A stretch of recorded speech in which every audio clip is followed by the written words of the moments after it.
সমাজে ঘুমন্ত এক ব্যাধির নাম হচ্ছে পরকীয়া। পরকীয়া এখন করোনা ভাইরাসের চেয়েও ভয়ঙ্কর রূপে ধারণ করেছে। আমি আমার কোনো ভিডিওতে আমি আমার আগের যে ভিডিওগুলো করেছি, আমার মনে পড়ে না আমি কোনো ভিডিও স্ক্রিপ্ট লিখে করেছি, অর্থাৎ সাজিয়ে গুছিয়ে করেছি। আমার মনটাকে আমি চেষ্টা করি একটা রাডারের মতো রাখতে। রাডার কি? আমাদের মনটা হচ্ছে এক একটা রাডার, অর্থাৎ বিশ্বতে বিভিন্ন ধরনের দেখবেন টাওয়ার থেকে সিগন্যাল বের হয়। আমাদের মনটাও কিন্তু এক ধরনের টাওয়ার। তাই আমার মনে টাওয়ারে হঠাৎ করে কিছুক্ষণ আগে একটি নিউজ আসলো পরকীয়ার। এই যে আমি দেখছি, আমি কনজিউম করছি আমার ব্রেনে নিউজটা।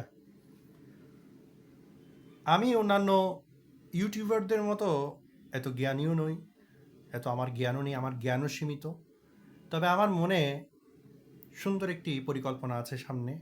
সেটি হচ্ছে আমরা মেডিটেশন করব, আমরা চিত্তশুদ্ধি করব। আমি আবারও বলছি, আমরা কি করব? চিত্তশুদ্ধি করব। এই চিত্তশুদ্ধি কি? আমাদের চিত্তে কি আছে? চিত্ত কি? চিন্তা। আপনার চিন্তায় মল আছে, আমাদের চিন্তায় কি আছে? মল, চিত্তমল। এই চিত্তমলগুলোকে কি করতে হবে?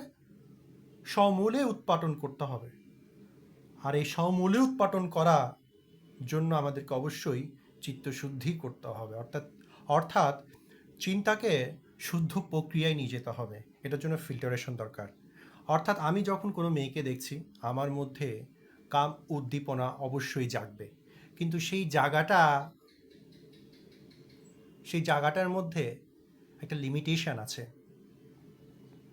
প্রত্যেকটা ধর্মে খেয়াল করবেন একটা লিমিটেশন দিয়ে দিয়েছে। এই লিমিটেশনটা আমাদের মধ্যে রাখা জরুরি। আমার একটা মেয়েকে দেখে কাম উদ্দীপনা জেগেছে,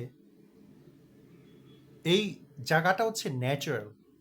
কিন্তু এটা কোন পর্যায়ে গেলে আপনি কি জানেন? সেটা একটা নেগেটিভ প্রভাব আমাদের শরীরে এবং মনে পড়তে পারে। যখনই আমি কোনো মেয়েকে দেখছি,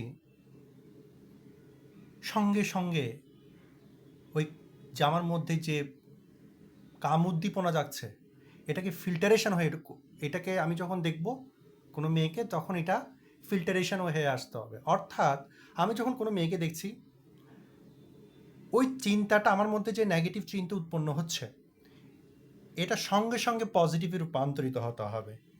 অর্থাৎ আমি প্রথমেই বলেছি, আমার মধ্যে কিন্তু সবার মধ্যেই কিন্তু কাম উদ্দীপনা জিনিসটা জাগবে।